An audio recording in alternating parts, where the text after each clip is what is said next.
Good evening, everyone. Good evening. Welcome to our Twitter space this evening. It's really a pleasure to have everybody here. Tonight, we'll be having a Twitter space with our partner, the CEO and founder of Maringo, the Web3 social media app. So let me also welcome my co-host for the night, Carl C. You'll be hearing her voice very soon. So you are welcome. Today we'll be talking about importance of Web3 to social ecosystem. I don't know how many of us have been hearing about Web3, but how would this Web3 impact the social media that we know about today? How would this impact Facebook, Twitter, and Instagram, and the rest of all the social media platform? And Mr. Lewis, who is our guest speaker for tonight, our highly esteemed guest speaker, will be talking to us about this impact, the impact of Web3 on social media, and what we should expect, what are the benefits, what are the, just stay tuned. So right now we'll be welcoming Mr. Lewis to the space tonight. Mr. Lewis, you're welcome. You're very much welcome. Yeah, thanks so much for that introduction. Yeah, it's my pleasure to join you guys for this space. I know we've been speaking throughout the week. I'm excited to be here and to participate and take part in this Twitter space. I think it'll be a very great opportunity to kind of discuss some really prevalent issues in terms of what's going on in the current climate of the tech space as well as social media. I think these things are very crucial. So yeah, thanks for having me once again. All right, sir.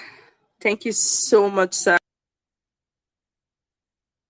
All right, so Lewis, can you tell us more about Maringo app? Like, it's personally, I've looked at it and I'm seeing how it's going to disrupt our social media platforms as we know it today. So tell us a bit about this disruptive social media app that you're building and we should be expecting to use very soon. Yeah, of course. Yeah, so definitely. Maringo, essentially, it's a social media platform that we're building. It integrates and combines elements of Web3 and fintech capabilities to provide ownership, transparency, security to all users. Also, a big emphasis of what we're trying to do at Maringo is to also provide and enable users to have more ability to monetize their whole social experience. So as a whole, we're trying to combine, this innovative Web3 blockchain technology and also integrate lots of fintech capabilities that add a lot of utility for users, and also to then drive the ability for users to earn passively from just kind of using social media as they do currently. So that's kind of our general description and USP, so to speak.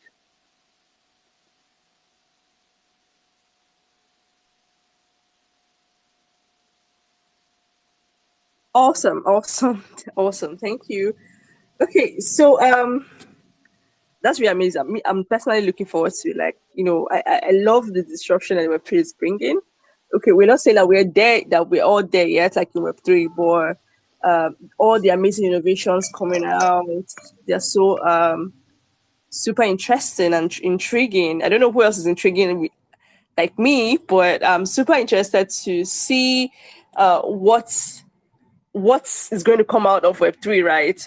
So beyond I know that Web3 has a way of incentivizing creators, incentivizing users, and all the whole plenty stuff that it has for us. I'm also looking out for, how it's going to change the things that are already existing today. So, so what are the key benefits of Web3 for social media networking and online communities? Because you're building something that, let's say, for example, now Facebook, but a Facebook that is rewarding, an Instagram version that is rewarding, that we can all participate, get involved with, and at the same time get rewarded. So what are the key benefits of this Web3, like from the angle of what Maringo is building?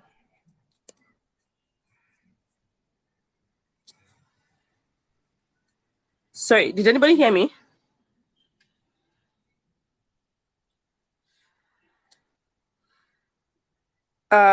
Did anybody hear me?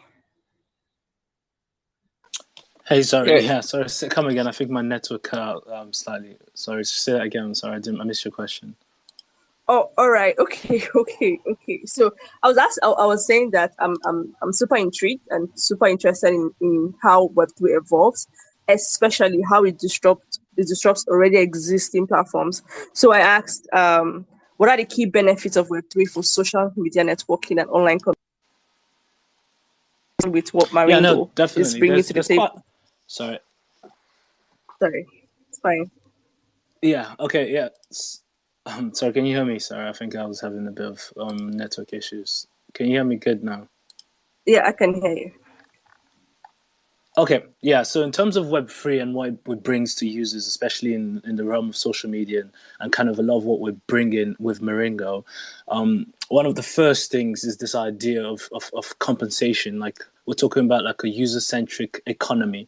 We believe that currently on social media platforms, massive stakeholders, so users like me and you, even sort of content creators that generate a lot of content on these platforms, but most of the people that drive actual engagement and activity on this platform. So, say users like myself, who isn't, I don't post a lot, but I conduct a lot of activity on social media. I engage with lots of my friends. I would be considered like a primary user on social media platforms. And you see, the social media platforms, they make a lot of money from advertising. They leverage in every user's data, and that's essentially social media platforms are this massive data farms where it's just farming people's data and kind of selling it to large corporations, government organizations. And this data is valuable because they then can, knowing the sort of the target demographics, they can then send you any sort of like advertising. And so this, in essence, your data, your participation on these social media platforms is quite valuable, and ultimately it's what's generating income for these large organizations. And when we talk about Web3, the concept of Web3, at least from how I see it, is it's a user focused economy. Like it should give them that takes the power away from centralized platforms and kind of redistributes it. We talk about the concept of a circular ecosystem where every user kind of has a stake in it and also gets compensation for their own activity. So even though users who aren't like massive influencers who are still driving massive engagement on this platform, i.e., not from just interacting with content creators, liking people's posts. So can you hear me? Yeah, sure. Sure, I can hear you. Okay. So, sorry, I thought someone was trying to say something. So yeah, so what we trying to bring and what we trying to integrate, we're trying to level that playing field. So make every single person's value a bit more like give everyone that ownership and give everyone that sort of contribution, distribution of the wealth rather than just keep it all centralized. So that's one of the massive, selling points of what we're trying to bring in Maringo and giving users the ability to monetize their whole social presence for themselves, and earn from that passively. So that's kind of one of the massive USPs we're trying to bring about with Maringo. There are other few things, but just to before I end up taking the majority of it. But I think one of the massive key selling points where Web3 as a whole, as a concept, and kind of what the product we're bringing and where social media also aligns is we're trying to align all these three things together to create a user-centric circular economy that allows users to have ownership of their own profile and also have the ability to monetize that. So yeah. Wow. Okay. Interesting. Super interesting. Okay, so we've been hearing, like, personally, I've been reading a lot about the Web3 space, right? And all the like benefits and all. But I still feel like there's a lot of gap, still a lot of knowledge gap between what Web3 is bringing to us and the people who would actually benefit from this thing, right? We're still so much attached to the Web2 platforms because big tech, big companies, and all of that. We're still so much attached to them, even though we know that Web3 has so much more to offer. So, how do you see Web3? How do you see it changing this whole behavioral pattern, because this has been formed for over like 10 years. I remember when Facebook was a thing, it started being a thing, and Instagram and the rest of them. So how do you see Web3 changing this social behavior and changing the way we interact online and communicate online? I don't know if you got my So question. yeah, no, I do get your point. So I think essentially with Web3, and I think this is one of the massive driving points that needs to happen before Web3 can be adopted on the mass. I think currently there's a massive barrier to entry for Web3. Because of the massive term, a lot of, I'll say, buzzwords get thrown around, and not really many people kind of understand what these things are, or how to get into this technology. And it's almost limited to like a subset of individuals, or people who are like from a computer science background, or people who spend a lot of time to study this. So it requires quite a high barrier of entry currently, and I think where I think Web3 start taking a lot of, getting a lot of mass adoption is when we move away from like, I wouldn't say like gimmicky projects, in terms of like, which when we start bringing projects which actually have a lot of real life utility, which people shouldn't be able to distinguish between, this is, oh, I'm just coming to this platform, I'm just coming to this product because it's Web3. They should start understanding the actual inherent value of utilizing this application, not because it's Web3, but because it brings a lot of value to me. And I think that's what is definitely necessary for people to start getting, or to become more adapted to Web3. Like, we talk about the concept of this with Maringo, for instance. I know we describe ourselves as a Web3 platform, but my hope with when we release our app is for users to not necessarily even worry about the fact that we're Web3 or the technology that is driving, the utility, that rather they should be focusing on the value. They should be appreciating the fact that, oh, they come to this platform and wow, I'm earning, I have all these opportunities to monetize, I have all these opportunities to earn, I have this completely new experience that whether it's Web3 or whether it's Web2, it shouldn't necessarily be they're just coming here because it's Web3. They should inherently just be able to feel or like experience that value that we're given to them. And I think once they start to experience that, then they'll start to understand that, okay, wow, so this is the true power, this is the true capability of what Web3 can do. So I think this is kind of the things that is needed with a lot of Web3 projects to really start getting it to be massively adopted by the general public, as opposed to just having that Web3 tag and just calling it like a Web3 project and saying, oh yeah, everyone come jump on this new hype or this new trend. I think by building projects that have actual value or like utility that people can actually experience, I feel that is a massive driving point for mass adoption. Mm. Interesting points there, and that's so true. Like you said, even personally, I didn't know that. I didn't know that the social media platforms that we'll be using before now, they were all Web2, right? The whole Web1, Web2 tag, came into view because of Web3 trend, right? We've all been using these platforms before now, and nobody really thought about, oh, I'm using a Web2 platform. We only think about, I'm using Facebook, I'm using Instagram, I'm using, because of what we actually do on those platforms. And right now, you are actually like on point. Like, we need to change the whole approach from whole Web3, because we've seen a lot of Web3. People need to see that they could actually what they can do with these platforms, just like you rightfully said. Thank you so much for that insight, that major insight there. All right, so everyone, I know just be putting together your questions. This is an opportunity for you to get to know more about this area of innovation that we are entering into, especially if you have a career in this space. The more you understand how these things actually are very relatable to the normal audience that we are getting ready to onboard, the more it's going to really help you in the things that you're pursuing in the Web3 space. So, Mr. Lewis, what are the new possibilities you think that this whole Web3 and the social media and social ecosystem is going to create? What are the new possibilities that we should look out for? I know you've touched on some of them, but then like in a broader spectrum, because you said let us stay away from the buzzword, right? What are the new possibilities? Like, whenever I think about it, I should see these possibilities instead of seeing. Yeah. Okay. So I talked about to get into the possibilities. I talked about when I described Maringo. Maringo integrates loads of fintech capabilities.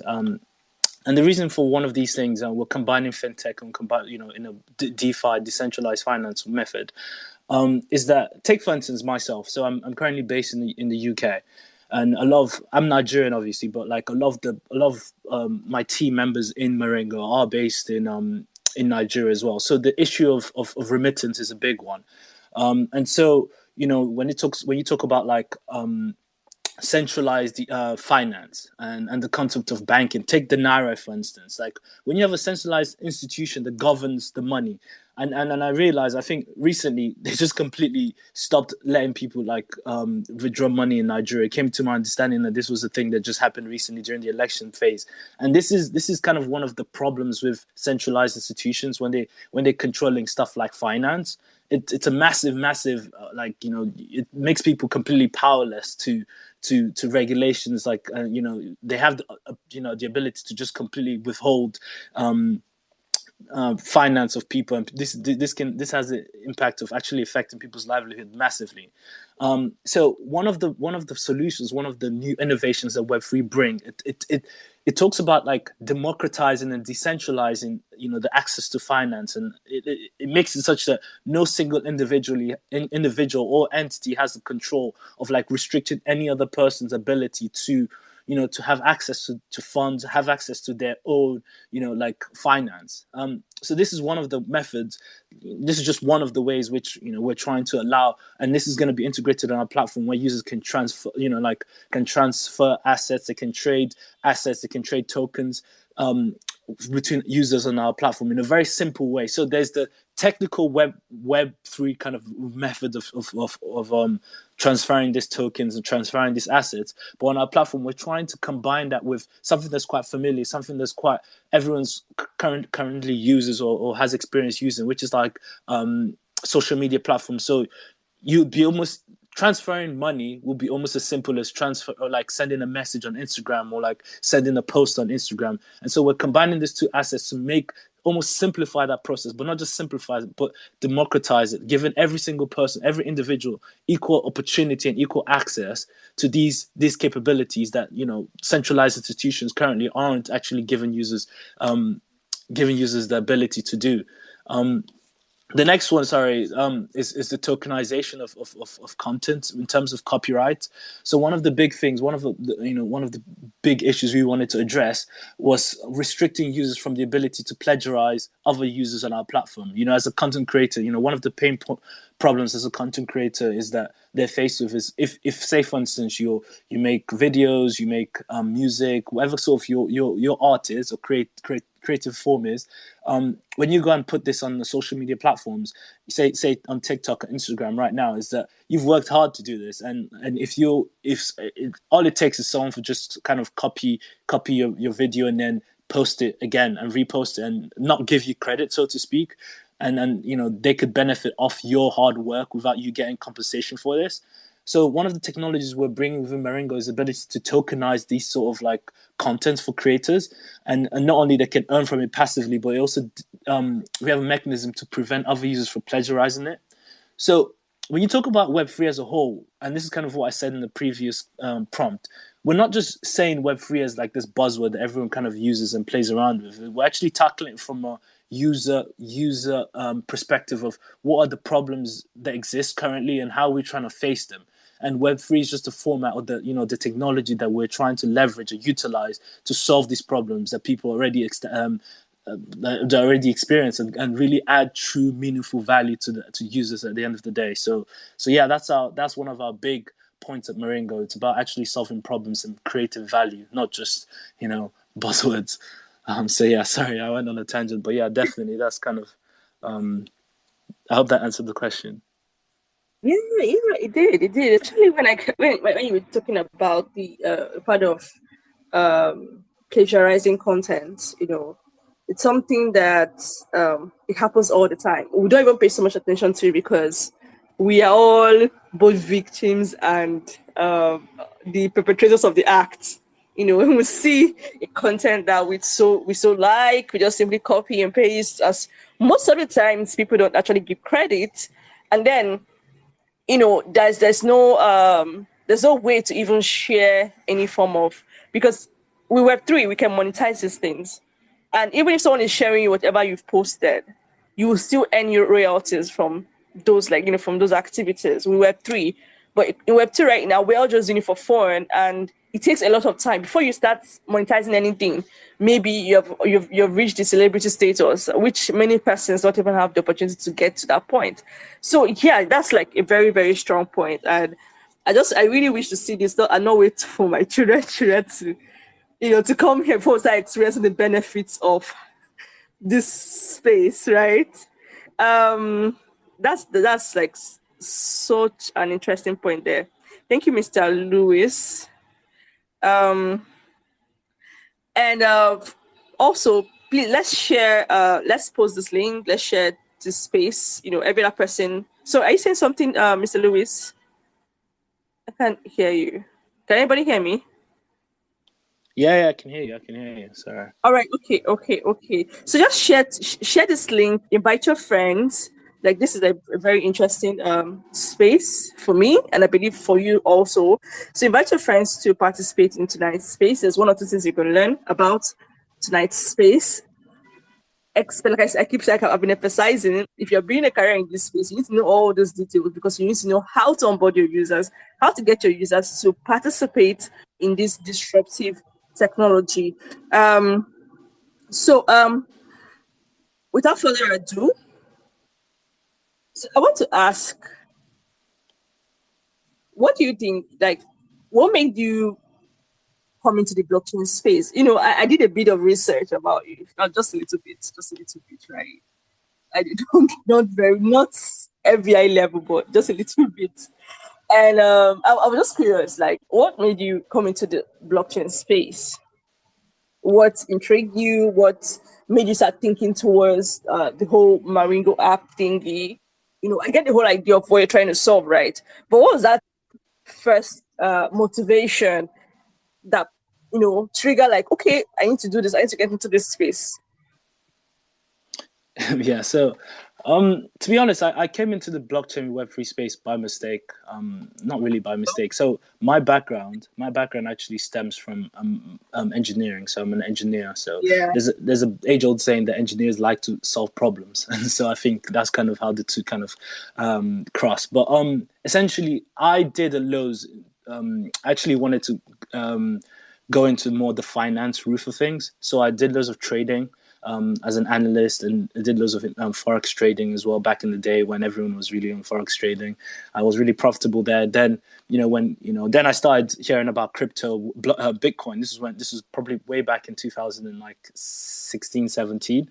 I started seeing this Bitcoin thing, getting more into the space. Then I think that was sort of the same time I started getting into programming a little bit.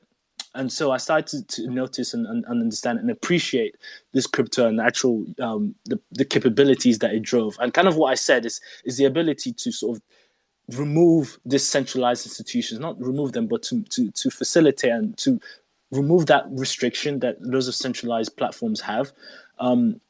So I sort of slowly started getting, as I got more into finance, got more into the trading of it. I wanted to understand, because back then I didn't understand the technology. I just understood the assets. I was getting into the trading side of things, more the finance than the technology aspect of it.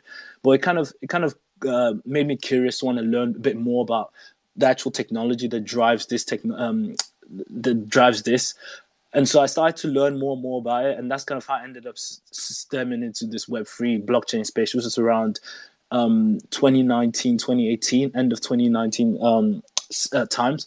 And so that's kind of, I started to notice some of the earlier projects and kind of how people were utilizing this technology to solve things. And I was like, yeah, so there's a lot of application. This was actually, so I was one of the earlier, my claim to fame is before NFTs became mainstream, I sort of hypothesized that one of the massive utilities, one of the things people could utilize with this blockchain technology was NFTs. And lo and behold, it actually came into fruition. So I started to see how this technology can be used and applied into solving real world problems. And so that sort of caused me to more to learn more about it and get more involved with with the blockchain, with tokens, or more the technology side of things. And that's kind of how social media and the social media side of things is something else. Social media has been something I've been quite big on. I've utilized ever since I kind of grew into social media, and so I really was fascinated by the concept of it from a very young age. I was probably one of the earlier people to join Facebook. That kind of tells my age. So along the years, I kind of was always very active, not from an influencer side of things, but more so like appreciation of kind of the capabilities that social media did present. So both those things kind of led me into this direction of actually understanding the flaws with social media and current social media platforms exist, and also by leveraging this innovative technology, how can I bring some of these things into this realm and then solve some of these problems that people experience, on the day-to-day basis. So that's how I kind of ended up in this field, and that's kind of how I ended up creating Maringo as a whole concept. There's other inspirations behind it, but I think in terms of the blockchain, the Web3 side of things, that's kind of what ended up making me get into that space. Oh, interesting. Interesting. I think my own story, like, right. You loved engineering. I hated mathematics. So, but then somehow we're here and loving it. That's super interesting. Um, okay. So, do you have, is there any platform or any Web3, let's say content platform right now that inspires you at the moment, or are there like platforms that are doing well, and I'm trying looking forward to phrase this question better, but are there platforms right now or existing platforms or ecosystems or tech or something, or maybe go from the angle of, it's Maringo completely decentralized and which blockchain is it built on? Maybe let's start from there. So we talk about a concept of pseudo decentralization. I think. Okay. Sorry, can you hear me? Yeah, sure.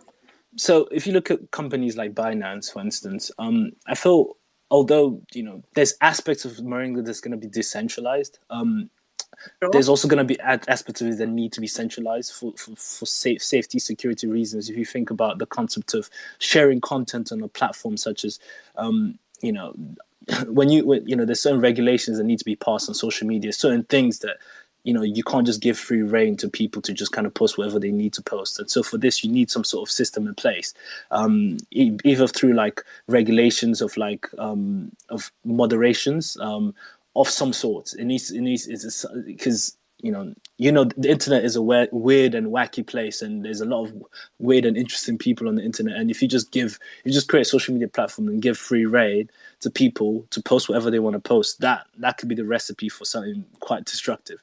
Yeah. So there's certain aspects of Maringo as a platform that still need to be centralized, but these sort of key components of kind of the monetization bit, a lot of that is still integrating loads of innovative Web3 and decentralized technologies. But that's kind of how. So we talk about a concept of pseudo decentralization. We're actually going to in the process of releasing a white paper, which will explain a bit more about actually Maringo and the technology and kind of how how everything is going to be structured. So that's going to be one of the next things we're going to stagger to release in the public light.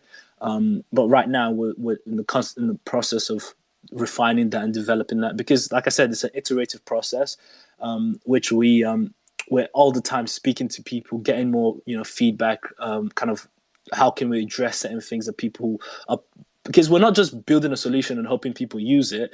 We're kind of building a solution with the experience, based off the experience that we've had the ability to interview of people and actually understand what is their pain points that they're facing, and then try and develop a solution that is going to address these sort of problems that people are currently experiencing with with not just their day-to-day, but currently on current traditional social media platforms, so to speak. Hmm. Awesome. Okay. Yes. So, thank you so much, Mr. Lewis. Thank you. So before I go further, you know that Valicom recently partnered with Maringo to bring you all the most beneficial, the most rewarding, and the most interesting social media platform, right? So, and associated with that partnership was $100 that would go to lucky winners. So I would like to bring on board our co-host, Maringo, social media manager, to highlight it, talk about it before we move on to the next questions that we have for tonight. Yeah. Okay. Good evening. Yeah. I believe everyone can hear me. Yes, I can hear you. Okay. Yeah. Good evening. My name is Samuel. Yeah. A crypto trader and also a blockchain expert. Yeah. I'm also Maringo community manager and social media manager. Yeah. So yeah. First of all, I thank Balikop Global, yeah, for this great opportunity to bring to host Maringo on their Twitter page. It's a playoff for that, and we are really grateful about that. So though we've started a partnership announcement for about a week or so now, and we've seen a lot of engagements from people that yeah they are capable and they've gone through the task to win the giveaway because the giveaway is going to be done like this: $100 for 10 lucky winners. You understand? It might be you, it might be your friend, it might be someone, but at least the 10 lucky winners are coming from Valley Cup community because that's our partner. You understand? So after tonight's space, I'm going to be picking 10 random invitee. Yeah. A lot of people, I know something, a lot of people perform the task, but they're not here on this space. And just few of them perform the task and they came again to listen to the space. You understand? So we're picking just 10 questions and the 10 of them will be credited in before the next 24 hours. Yeah. So thank you so much, Value Cup. I really appreciate. Yeah. Thank you very much, Samuel. Thank you, Maringo. So for everyone here, you heard him. So if your friend participated, I don't know why you're supposed to invite your friend to come and join in this night space because this is like part of the determinant of winners. I'm just giving you a cheat code. All right. And then beyond the space, also, we need you to look forward to further announcements from Maringo, from us, from these that will come out of this like partnership, right? We both have lots of things that you will benefit from in the nearest future. So, moving on to the next questions that we have. So while we go to next questions, if you have any question to ask, right? So Mr. Lewis is someone who have gained some from the way he sounds, from the things he's been saying, you will see that he's quite knowledgeable about how this Web3 impacts this social ecosystem. So if you have questions that you want him to throw more light on, you want him to enlighten you more on, it's like a free class. You're not paying for this class, it's a free class. So prepare your questions and get ready to ask them. So, Mr. Lewis, how do you see the future of online identity and reputation in the whole Web3 concept? And what are the challenges that we need to overcome? I know you mentioned the barrier to entry, like it's still high at this point. There's a lot of barriers to entry, but what are those challenges that we're going to overcome to get to that future? And what kind of future are you seeing?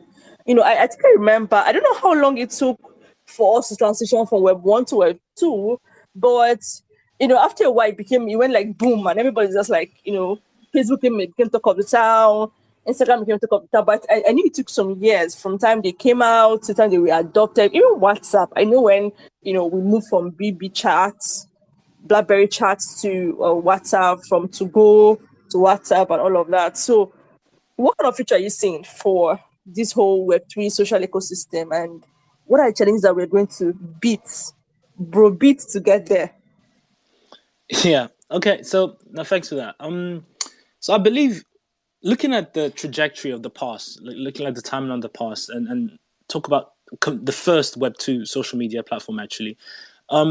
So when Web3, when people say Web3 social media, a lot of people just rush to think that it's a completely decentralized platform, and this is kind of, there's different aspects of Web3 and what actually is Web3 that drives Web3, and decentralization is one of the things that come up with it. There's this whole concept of anonymity as well, having the ability to be completely anonymous and not actually give your true identity on, like your identity behind your identity sort of perspective of what Web3 is.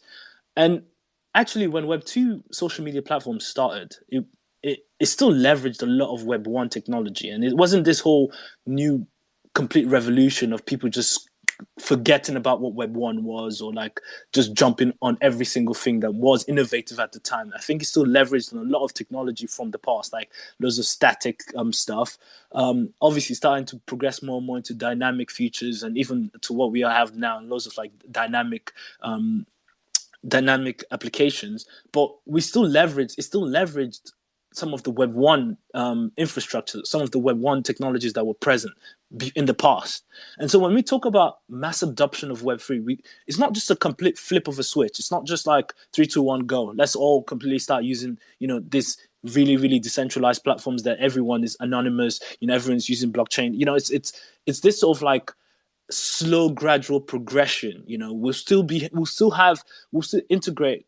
Platforms will still need to integrate technologies of Web2 that people are still quite familiar with to help, act as a bridge, bring on those people from Web2 who aren't quite as conversant or familiar with this innovative Web3 technology that everyone's kind of shouting about. So sorry, not to sidetrack, but yeah, so I feel these are kind of the things that is needed to, to get to that point, so to speak. Sorry, I think that was what your question was. Yeah, you're right. Like it's a major challenge that we need to. There's a place where that's why we're seeing the likes of the big techs. They're trying to still find a way to integrate all this evolution into their already existing platforms, because I think that's one advantage they would have, because they already have the people, they already have the let's say markets, this thing. So we still need to Web3 still needs a part of Web2 in order to onboard everybody that is a novice or that's yet to know about the Web3, and that will make the experience. Because looking at the way the Web3 is so techy in the tech sense, most the audience that is supposed to use Web3 might not even use them. So yeah, there's a lot of growth that will happen in the whole ecosystem and all of that. And I'm glad that we have the likes of the Maringo app. When I saw the bit of the interface, it looks very much like what we are used to, and that's what's going to make people to easily get used to it. They're not thinking Web3; they're thinking about the app I can use to socialize, to monetize, and all of that. So yeah, thank you for that, Mr. Lewis. Thank you so much for that. All right. So, are there like potential risk and downside of Web3? Are there like downsides that we should be aware of? Everything's not like all green and rosy. Yeah, of course. There is, with any new technology, there is downsides. I think such is the case with any sort of innovation. There's going to be people that learn it, and some people that abuse it, and some people that make mistakes from the process of learning it. So in regards to, I think from my own personal experience, I was one of the, I would say not earlier, but like before it became a bit mainstream, I had a few Bitcoin. And this was back, not when it was what it was right now. And I remember back in the day, sending addresses, and the process it was for you to create your address. You had to, download the full blockchain. And then to send to another, to send to another account, you needed to get every single character in the address right. And if you missed one character, that's it. Your Bitcoin is gone. You sent it to, and that's it. You've lost it, and there's no way to get back. So there's no fail safes in place for if you sent it to the wrong address, that's it. You can't redeem that, and your Bitcoin is lost. So imagine, obviously, and gritting your teeth now. Like when I think about, I lost a few Bitcoin back then. It wasn't worth loads, but if I think about it now, how much I've lost just from the process of making a silly mistake like that, which is one of the downsides to, I'll say one of the downsides to. But I feel like with progression, and this is where platforms like Maringo come into place. It's about simplifying this technology. I think the driving technology or the enabling technology of what DeFi stands for, the blockchain, the Bitcoin and stuff like that, these decentralized finance and this cryptocurrencies. I think in essence, the technology is fantastic, but it still needs, like, I think people need safeguarding with any sort of thing. I think we need to think about the majority. It can't just be like the small few percentage of people that actually understand and grasp these things to a very deeper level that can benefit from this technology. It needs to be made to be like, I'll say, to be understandable or like utilized by the majority. As if that means adding safeguards in place, so such needs to be the case. And it's about reducing the complexity involved in understanding this technology and simplifying it so that the average person can understand and still get benefit from this new innovative novel technology. And I think that's a lot of what our focus is at Maringo. Is we're trying to simplify this experience to make it very user friendly. And in fact, a big thing about, Charles is here, is one of the senior blockchain developers at Maringo. We have conversations all the times about how can we hide the web, how can we hide the technical bits? I know we're really proud of what we're doing and we're really clever people, but we're not making applications for people that would, we make not that people are not going to be clever. I'm saying we're not making applications for people with like thesis and dissertations in blockchain. We're making applications for the general users of social media. So how can we almost like hide all this innovative technology and just rather give them the benefit from the front end, so they don't have to worry about all the technical aspects of what they're doing? They're just, I'm just clicking to send someone a token. And it's as simple as, like I said, it's as simple as sending someone a message or sending someone a post on Instagram. And that's how simple it is. We're simplifying that process. So that's one of the ways which I think Web3 is could be. There's some risk involved with Web3, but it's about mitigating that. Another danger with Web3, especially when it comes to decentralization, is there needs to be some level of accountability that needs to be had when operating online, when operating digitally. And I think one of the reasons why governments have been very resistant to Web3 and what it stands for. Obviously not the central, I know it poses a threat to their centralized institutions, financial institutions, but in the early days of anonymity, and which is kind of goes hand in hand with sort of Web3, is a lot of people need to be held accountable for their actions, and I'm a coupled believer in this, in the sense that, like, if society was such that people were not to be held, people cannot be identified for their actions, I think we'd live in a very lawless society. And I think that's one of the risks that could come of Web3, but it's about mitigating that. And I think we need to build Web3 in such a way whereby it's, users aren't, I don't say not to. I'm not a big advocate in the anonymity behind Web3, because I think that allows a lot of bad actors to capitalize on that to then do bad things. I'll rather, because the good actors don't really. I feel unless no one should. How do I phrase this? No one should have any problem with concerns about being anonymous if you weren't planning on doing anything bad. I don't know. That's one of the things I'd like to ask the audience, get their feedback in regards to that. Like, would you like Web3 to be anonymous from the perspective of no one's identity is kind of shown, or no one's identity is there? Or do you think that Web3 should evolve and actually people should be able to be held, people should be able to be identified and still be held accountable for their actions online digitally? I don't know. I'd like to pose that question to the audience, because this is one of the things that we deliberate regularly within our team at Maringo, whether we get behind the anonymity aspect of Web3, or whether we hone forward of sort of like an sort of user identity still being a prevalent factor. Okay, so I would actually like to hear our response to this. We have quite a number of you here listening in, so you can click the button close to your name, and so that you'll be invited to speak and share your insights into this. Do you think that the way we know each other, like right now, I know quite a number of you here by your names, by your usernames, and all of that. Do you think that it's actually okay for us to not be able to do that? Just relate based on whatever avatar I see or whatever username I see. I just relate with you based on that, level of anonymity. Or do you think it's actually okay that the level of I know you, you can identify me, and all of that? Anyone that wants to go answer that question? Why we move on to the next one?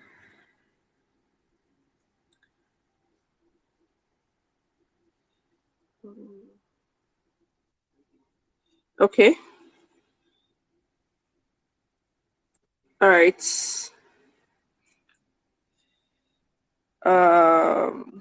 Okay, I feel if Web3 is Okay. I don't know. Okay, Oban, you can go.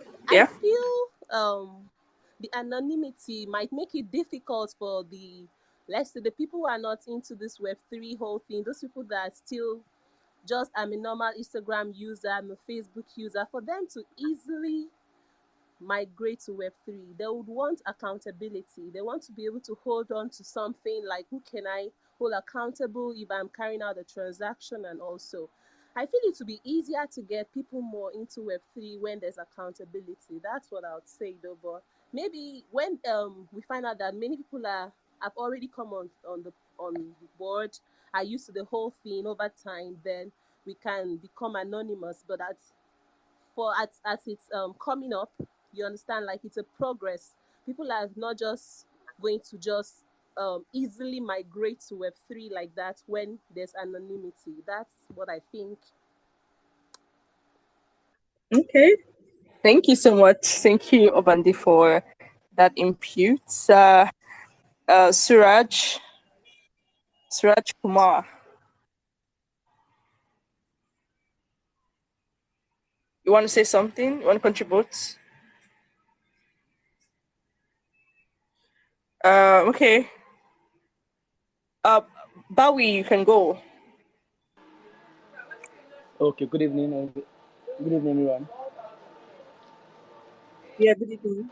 Okay, concerning the anonymous in the Web3 system, to me, I believe it's kind of easy living it this way, because at some point, the thing when stuff brings a kind of security to you, because not much people know much about what you are and what you do. So living it this way is kind of better, because creating identity in the Web3 system with everyone is good, but being anonymous is a super blow, because the security there matters a lot to me. That's Okay. Yeah. Okay. Thank you, Bowie. Thank you. Omar, official Omar, you wanted to say something? Okay. Hi, Louis. Hi, Valcop. So Suraj. I've been following Maringo's journey quite a bit, and to me, I think anonymity is sort of not letting these big marketing people know what I like and advertise what I like to me after stealing my data. So I've got a question to you. Is Maringo going to address this and protect people's data and give people the permission to be able to opt into sharing their data to big names like Facebook and all these big names in the capitalist world? Okay. That's an amazing input, and you are so right, because one of the things that Web3 is offering is protecting our data, which is one of the things that we highlighted at the beginning of this Twitter space, where we already know that right now, even as we're speaking right now, they don't take permission from us to actually sell our data to advertisers. Like, for example, I don't know if any of you here, most of you here are aware that when you run an ad, we're running an ad on Facebook or Instagram or any other platforms, the information they are using to make sure that people's ads are optimized are the data that you've supplied over time. So now they are earning from that advert. Of course, the clients have already paid to, get an optimized ad, get results from their advert. But you, that is owner of the data, you're not aware. You don't even have a say. And most likely, when you were signing up on Facebook, and there was something you filled and you accepted. And if you go to court for it, trust me, there's something that you clicked on to say, you can use my data for anything, but you weren't even aware that you clicked it. And so, yes, Suraj, you're right there. I think you asked the question to Mr. Lewis. Yeah. So maybe you can take that. Yeah, so I'll answer your question. So how many people actually know how Instagram makes money? I think, Victoria, you mentioned one of the ways, which is from advertising on the platform. But more even so than that, and more even alarming than that is, do you know that Instagram and the likes of these social media platforms, they literally collect this data and they sell it massively, the bulk of it, to educational institutions, to sell it to government organizations, to understand what certain demographics of people subscribe to. So if it could be everything from like African males between the ages of 18 to 24. This is what this this is what this demographic subscribe to on social media. This is the kind of content they listen, they watch. This is the kind of things they like, and this now becomes a very powerful tool for when used in an educational institution. Fine, obviously people conducting research, and you could argue whatever value that has to progression of education. But then this can also be a dangerous tool, because this information is then used to train even more sophisticated models. Like it can be used to affect things from car insurance. Insurance firms pay for stuff like this to understand what certain demographic of people are actually subscribing to. Political propaganda, like all kinds of things. They know how to target people now within this demographic that they want to have on their side of things. So now Instagram makes a fortune from actually selling that information to third-party institutions, and we don't get a single penny of it. I'm not even talking about the advertising that we see on the platform, which they also get money from, but I'm saying the bulk of the data is then sold to other institutions, and they make a massive amount of money from that. Now, whether or not this can be argued as actually ethical or not, that's a debate for another day. But where I feel like the moral compass of that doesn't sit right with me is that if they're making this much money from my data, essentially, sure, obviously me as an individual isn't that big in the grand scheme of how many other users there are. I still feel like there should be some form of compensation for my individual data. Like the concept of the thing whereby, oh yeah, maybe I talk about, everyone kind of has this thing where they talk about toothpaste, and then, they go on social media and then they see toothpaste, like an ad of toothpaste. Does that affect me as a whole? I think actually, if anything, that kind of adds to the betterment of myself, because there's loads of products that have been, I know it's an invasion of privacy in essence, but I still feel like if I'm seeing a whole bunch of ads that are just random, that doesn't concern me. If I had the choice to choose between a whole bunch of ads that is completely irrelevant to me and actually a bunch of ads that might be slightly relevant to me, or slightly, products that might actually benefit me, I'll rather choose the latter. I'd rather choose to see ads that actually are benefiting me. But what I would also then rather like to see is, if I'm contributing to this, to this general whole ecosystem, the financial benefit of this massive tech corporation, what's my own benefit financially? And this is kind of one of the things we're trying to address. And this is why we have a mechanism within Maringo where users have the ability, the data is yours, 100%. We're not denying that. We're never going to infringe on people's data rights. However, as we scale, we talk about the concept of a circular ecosystem where you, me, your friend, everyone, every single individual on this Maringo platform, we're part of an ecosystem. And so every single person from participating on our platform, if you want to, obviously you have the option to opt out, as you do on any sort of platform. But if you're fine with that, there's a mechanism to literally earn passively from just, so what we're saying, okay, fine. If users have the ability to lease this data to us, or to license it to us, and we divide that money, so it's almost like, I don't know what kind of word to use. It's kind of acts a bit like a fund where everyone sort of pulls in their data. then we can obviously, if we want to, as an organization, if we still want to address this third party, and then once that money comes, we divide it by every single user. So we're acting as a sort of like a DAO, so to speak. So I think this is one of the ways that we're trying to tackle that information. The data is yours.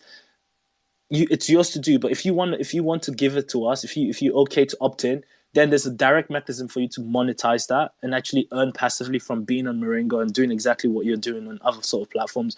And those platforms don't reward you or give you anything else for compensation. So this is one of the driving mechanisms, is why we're trying to differentiate ourselves from other sort of traditional social media platforms. I don't know if that answers your question, Suraj. Wow. Yes, it is. Quite interesting. Thank you very much, Louis. Thank you so much, Louis. Thank you. Wow, that's even me. That was quite insightful. Okay. So I think we have someone else here. Okay, person has dropped off. I thought I saw a berry here, but that's fine. All right. I think Twitter is doing its thing. Some people have been trying to speak, but Twitter is not for them too. So all right, I have 3 minutes to 8 p.m. Okay, so so how do we? This will be like the last question before like we handle questions generally. So how do we prepare ourselves? Because whether we like it or not, irrespective of the risk, the benefit, the challenges, the the barriers, the opportunities, and all of that, Web3 has come to stay, and we're going to be seeing more of it, more of it. So how do we prepare ourselves? How do we prepare our community? How do we prepare? How do we get ready for all these potential opportunities? Like you said, these things are like, what Maringo is offering is bringing to the table. Like it's massive. It's massive even for the average person. It's like the easiest way for anybody that doesn't even know about the Web3 space. Just come in and use the app, and you're already having a Web3 experience without without the technicalities. So how do we get ready? How do we prepare for this? How do we maximize the opportunity?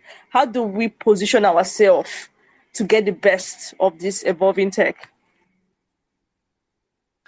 I think, in a very genuine sense, it's our job to prepare our product for you, not the other way around. I think, as even though the technology, a good, the actual one of the properties of a good or great solution is one that is actually built for the customer, not the other way around. There shouldn't need to be a massive learning. I think for everyone, I personally believe that every single person could benefit off like studying more about this innovation, not just with Web3 like as a whole, but like stuff like AI, all of these things, these new innovative technologies. I think it's quite good to know it. But I think that the actual good products, like if you look at ChatGPT and why it's so powerful, it's so simple to use.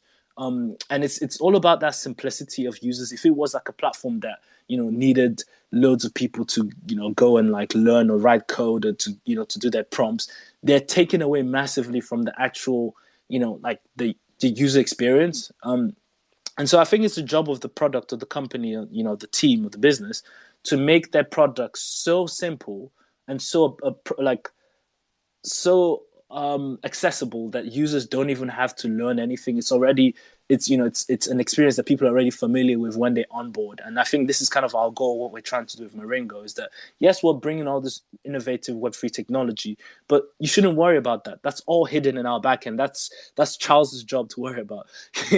Charles is the senior blockchain is a senior blockchain developer at Maringo. That's Charles's job to worry about. That's our team's job to worry about. Your issue should be just, wow, this is a new app. This is fantastic. Oh wow, I'm on this app. I'm making money. Like lovely days. Invite my friends. Oh wow, we're all making money passively. Like, gosh, this is amazing experience, guys. How can I get more of my people involved in downloading this app? So that I think, I don't know. That's my biased opinion, but I feel like everyone can benefit of studying more, but I feel like more so as the company, as the product's job, it's part of our job to make the experience so easy for you guys, for the general people, such that onboarding is not requiring them to go and like study or read, like 4 research papers, like 5, 10 white papers to even understand how to utilize this technology. And I think that is not really the mark of a successful job well done. So I think it's a programmer's job to read documentation. It's not the job of the the end users to read documentation and all this sort of technical material. So I don't know. I think that's my biased opinion of it. I think other people might have different opinions about it, but I think that's the way I feel certain things should be. So yeah. Okay.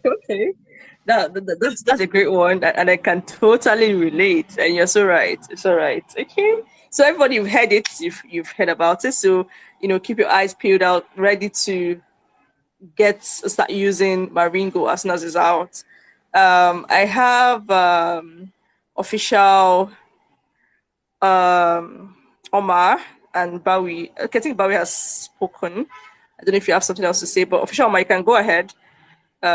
You have a question, you have something to share. Like we're already like we have like extra 4 minutes or 3 minutes, and then we're done for tonight. So official Omar, you can go ahead. Yeah, I've got the question to ask. That's why I'm here. So Okay, Bowie. Okay. I'm relating my question to Lois, and I need to know what's the target audience for this, and are you hearing me? Okay, good evening. Can you hear me? Yes. Oh, sorry, Bowie is already speaking. Maybe you can ask a question or contribute after him. Just Okay, I should hang on or I should go ahead. no, don't go ahead. He's already asking his question. Just Okay, after okay, him. okay, sorry. Yeah, it's fine. So okay. So what I'm trying to say is, what is the target audience for this particular project you guys are working on, and what kind of partnership are you guys interested in to further more with this project? That's my question. Yeah. So, to be honest, my personal, and this is kind of, I think, one of the personal experiences. I haven't gotten into talking a lot about my own personal life history. Is that so I although I'm based in the UK, actually, my upbringing and was all around Africa. I traveled. My dad was a diplomat with the United Nations, and so it allowed me to travel a lot of countries, and this is kind of where a lot of my experience with interacting with different forms of people comes. So I was born in Nigeria, and I'm Nigerian. I spent 10 years in Nigeria, at which I left to Kenya. I spent quite a good time of my life in Kenya, and then I moved to South Africa. And from South Africa, I came to the UK to further, for my higher level education, and I stayed here since.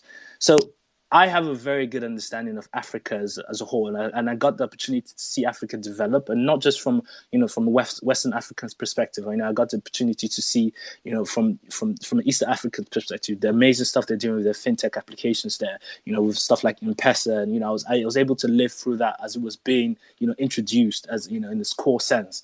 I went to South Africa. There's a lot of developed infrastructure there, and the technology there is quite progressed. So I have the full scope of kind of that, and I feel like the technology which I'm building, although it's not limited to just Africans, I think a lot of the people that would benefit off a lot of these things, because Africa is a developing economy. It's one of the fastest growing economies in the world, like as a region. With a younger population, people who are just coming into this technology, actually very prevalent on social media. Social media is a massive tool in Africa, for the young population. So I believe if we created this platform, which is created by an African and is created for Africans, and each African has a sense of pride to say this is our own and can utilize it, and actually has a lot of utilities and benefits. It's built off the experience of an African, for Africans. I believe, in a very strong sense, that like one of the driving forces, in fact, one of the motivations, if you look at the motivating factors of the history of Maringo, it started off as predominantly focused on Africa.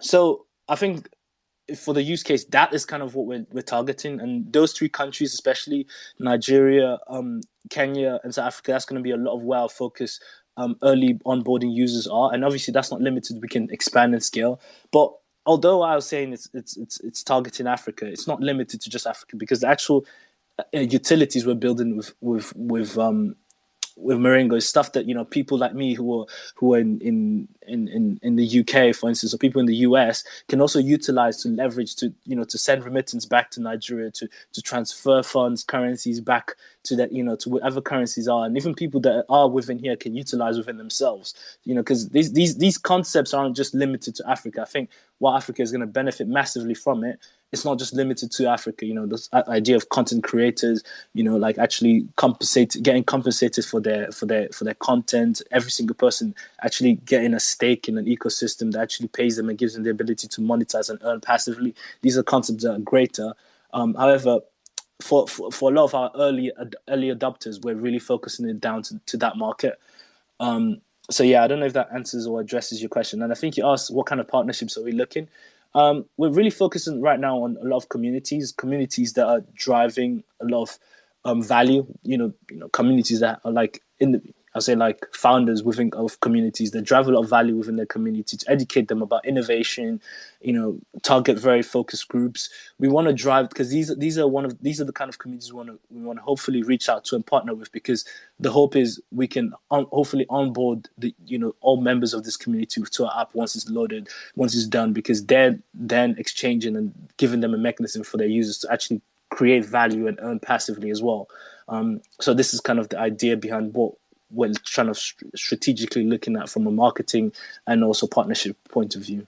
So yeah, I don't know if that kind of answers your question. I have a tendency to sort of like Yeah, thank you. To go, of course. So currently, you guys are currently having it's a new project. So are any job openings? Is there any job openings you guys are really working on? So in terms of job openings, we have quite a small close group team. So we're looking to onboard and validate our actual, once we launch our app, and then we're gonna start a fundraising process. Once we complete our fundraising, this will probably be in the next 3 months. Then we can look to expanding our team into more focus groups. But for now, we're very much focused around building and actually deploying and then scaling. But only then after would we be looking to then probably grow our team. Okay. I'm good. Thanks. All right. Thank you so much, Mr. Lewis. I don't know. I've enjoyed this space, and like a lot of like knowledge sharing and all of that.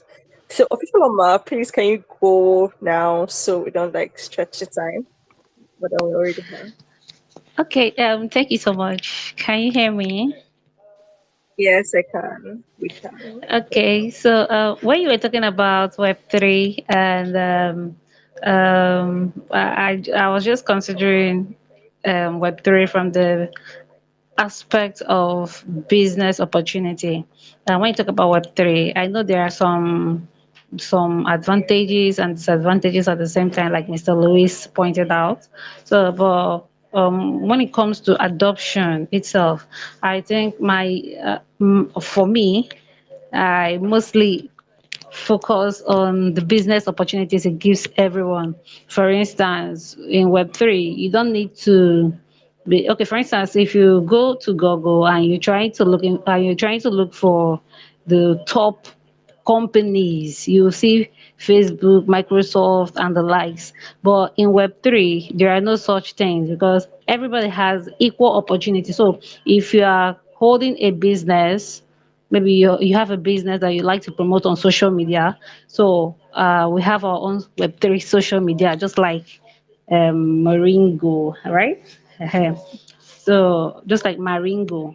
So and if you have a business that you like to promote in Web3, you don't need to have too many followers. You don't need to have that exposure. Like you don't need to have too much money that people will come and say, okay, you are Facebook, you are this, you're a well-known company or something like that. So that's the perspective I like to consider whenever I'm talking about Web3. So then another thing is I asked a question which I dropped in the comment section. I asked a question. The question is, I'm directing it to Mr. Lewis. I said we have seen so many Web3 social medias lately. So my question is, what distinguishes Maringo app from other Web3 socials? What's unique about them? Why should we use it? Thank you. I hope you can hear me. Sorry. Yeah, no, we can hear you. We can hear you. Sorry. Okay, thank you. So that is my question. Thank you so much for having me. Yeah, no, thanks for that question. And I think it's a question we get asked quite a lot. And to address your question, I think there's two emphasis I want to lay on, and I've covered it already on this call, on this space. The first is simplicity. So when looking at Web3, a lot of projects, a lot of social media platforms, I think it is a big tag to add to the project. You know, a lot of people like to brag about Web3. We're guilty of it as well, so we're not trying to say it. But I think a lot of people, it starts and ends with just Web3. I think that is their USP. We're not. That's not what Maringo is about. In fact, we try to hide a lot of the Web3 stuff that we're doing in the back end of things. So for the user experience, they're not actually, they wouldn't know. It's almost indistinguishable that you're using a Web3 application, and I think that in itself is one of our big selling points, because I believe that Web3 is only good when it's actually, people observe the utility or the value from it without you actually saying that this is valuable. And I think that's one of the downsides of a lot of the other projects I see that also coin this Web3 start tag. Because in essence, if an application is at the end of the day not better than Instagram, I don't see people actually switching. I don't see people making the switch from using, very simple applications like Twitter or Instagram, or Instagram to an application that is just because it's Web3 that I'm gonna make this switch. We need to curate and create an experience that is almost indistinguishable, if not better, than what they're currently being faced with. That's from a user experience standpoint. The next is now to do with the utility and the value aspects of it. Like I mentioned previously, we have built Maringo off the of the experience. We're trying to solve problems with Maringo. We're not just building a product that we hope people are going to use. We're trying to address real world pain points from our experience and from our research. We found that people actually experience, in their current day to day, from using social media and elsewhere, like with addressing finance as well, like being able to send money back home, all these kind of things, being able to send money from one point to another without worrying about the devaluation of a currency, without worrying about being able to utilize this as well, like to fund yourself, to pay for stuff, all kinds of utility that the regular people won't actually, they wouldn't actually be considering in day to day. So we're trying to incorporate all of these aspects and solve them with our solution with Maringo. That's why I said Maringo it's a social media platform that integrates, not just Web3, but integrates loads of fintech capabilities to provide this transparency, to provide the security, to provide ownership for users, and also ultimately giving them the ability to monetize and benefit off their social experience. So I hope that kind of answers your question. And I think this is kind of where we hit the nail on the head, in the sense that Maringo is all these things and more. In the sense that we're more than just a Web3 platform. We're a platform built for people, by people, that understands the struggle of people. Without sounding too much like a politician, but yeah. So yeah, that's kind of why I think our huge USP, our huge selling point is with Maringa, and that's what differentiates us from others within the Web3 space, and even others, some of these tech giants that are currently dominating the traditional social media sense. So yeah, I hope that answers your question. Yes, it does. Thank you so much. I also like to ask, um, is it being built on what blockchain is it being built? Then also like to ask, is there any expectation of Maringo having their own token in future? Now, I also like to ask, if so, if they will be having any such thing like that, should we expect a sort of airdrop from Maringo? So that's my question. Thank you. Yeah, so I'll start with the token things. Yes, we plan, it's one of our plans, and like again, Charles is here, so I know we have this conversation. So Charles is on this call, so we have a lot of these conversations and we speak a lot. In regards to blockchain, what blockchain we're building Maringo on, we're currently deliberating because we've had a lot of offers, and we're trying to decide which was best for Maringo on what to build, like the blockchain technology on. We're currently in discussions with some of these networks and to decide which one is the best for us and kind of what the product we are trying to build. In terms of our token, we have a very different formula to how we're going to go about our token, because our token is not going to be speculative. It's going to be hedged. But yeah, I'm not going to go too much into like the actual details and how it's going to work, the intricacies of how it's going to work. But we're definitely, there's a lot of innovation that is coming that we plan to actually push in terms of Maringo as a project. And it's going to be a lot of stuff that people aren't quite, it hasn't been done before. And I'm not just saying that from a novel, like proud sense. It's stuff, but it shouldn't, like I said, if I've taken anything, if I've said anything, any takeaway you should take from today is that you shouldn't worry about the massive technological stuff we're doing, because at the end of the day, it's only relevant to Maringo because from the user perspective, it's going to be very seamless and it's going to be very simple to use.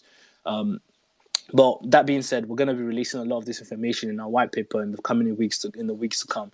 So, it'll give opportunities for those who are interested in actually reading documentation and understanding more about the intricacies and how we plan in the mechanisms which we're going to use for our tokens, which we're going to use for a lot of the the elements within our application. It's gonna contain a lot of that. So, for right now, it's in the works. A lot of these things are in the works, and we hope to start sharing it soon with everyone. So yeah, sorry. I hope that answers your question. So much. My last question is this. Sorry. Is boy. it? Sorry. Is it going to be like in the documentation? Is Maringo? Is it going to be an open source project where? No, it's not. Okay. It's not going to be an open source. However, we release some white papers to explain how the technology behind what we're doing works and functions. Okay. Thank you so much. Some of it will be open source, but not the entirety of it. So yeah, I hope that answers your question. Okay, thank you. That's my last question. Thank you so much. Thank you. Thank you so much, Mama. Thank you so much. Thank you so much. Thank you so much, Mr. Lewis. Like, you've answered. I think this is like a full class, really, on Web3 social media ecosystem.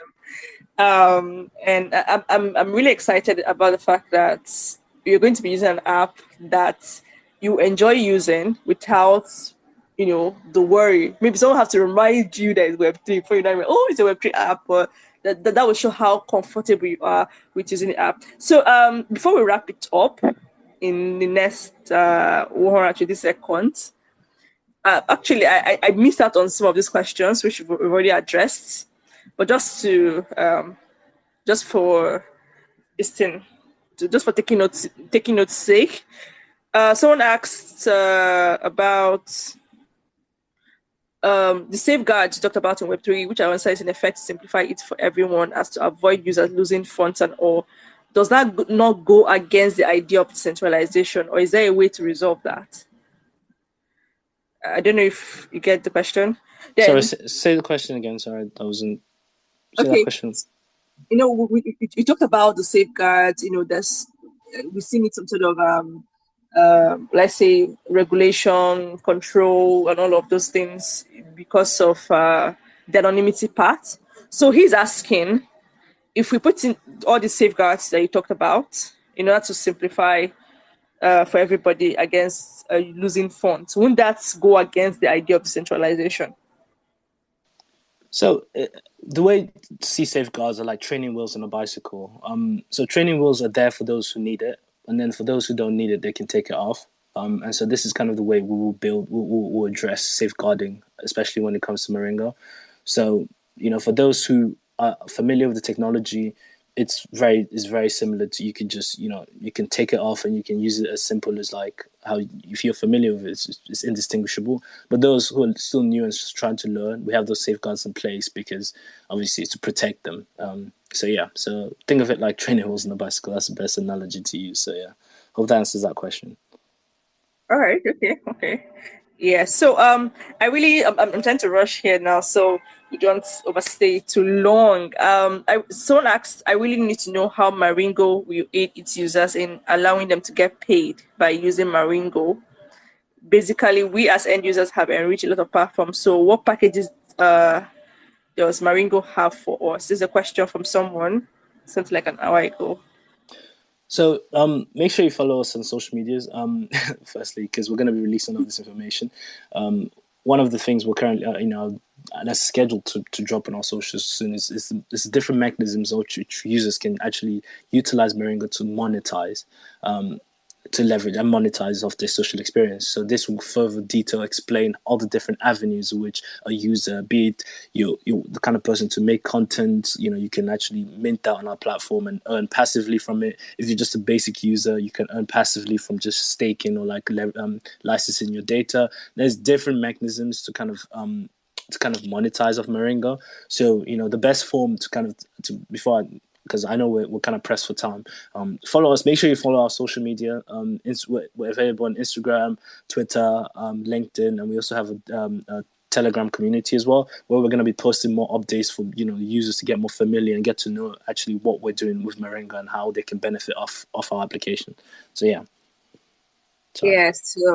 So you can check the chats. There's a Telegram link in the chat, so you can join the Telegram community to stay updated.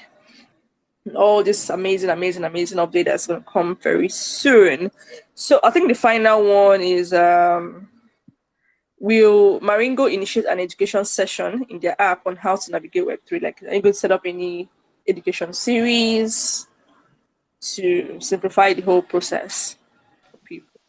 In regards to actually education to utilizing our app, our hope is that our app is simple enough that we will need like an additional material to educate people. They're obviously part of the onboarding that we're going to do once we actually release our final application. There's going to be like a tutorial to kind of show you what is where and kind of how to go about using certain things. But like I said, if you're following our social media platforms, we'll be releasing material to kind of show you more insights in regards to if we're gonna be actually educating people of Web3 as a whole. We have planned some series like little events like participating in Twitter Spaces like this. We have a few more to come, which will be covering different issues of Web3 and more than that. Over the next couple of months, hopefully, leading on to our actual launch. You can sign up to be part of our early access, actually, on our website. We're going to be releasing our app, hopefully, in the next couple of weeks, so you can try out the early access beta, where, you can try out, play around with it, get more conversant with it, and we'll continue to update that, and, hopefully, as time goes by. In terms of actually educational stuff, Maringo gives communities the ability to facilitate community activities as well. So hopefully we can bring on communities such as Value Cup to actually continue doing what they're doing, educating people about stuff, but now rather be on Twitter or rather be on Telegram, they will be doing it on Maringo, and all their users will have the ability to be monetizing passively and earning passively. So yeah, hopefully that's kind of what happens in the future. All right. Thank you so much. Thank you so much, Mr. Lewis. Thank you so much, everyone who joined us in tonight's space. It's been an interesting, enlightening, and insightful session with Mr. Lewis. And we're so happy to bring you this space all the way from Balikov and Maringo partnership. And sorry, okay. Just to add, stay tuned. Not stay tuned. We will be announcing the winners of the of the $100 challenge shortly after this. So make sure you stay tuned for that. Make sure you follow our socials so to find that. Yeah. So make sure you go right now. If you've not followed Maringo, just make sure you follow right now and stay tuned to see whether it's you or your friend or somebody that you know that is among the lucky winners of the $100. All right. Thank you, everybody. It's been a great night, a great evening. So far, so good. And don't forget to stay tuned to all our Value Fest offers. We have so many things in store for you this month and throughout the year. So stay tuned. All our interns, all our community members, you know now it's always value first and then money follows. All right, so it's great to have you here once again, and see you in another space some other time, some other day, and enjoy the rest of your week. Bye everybody. Bye everybody. Cheers, guys. Cheers. Yes.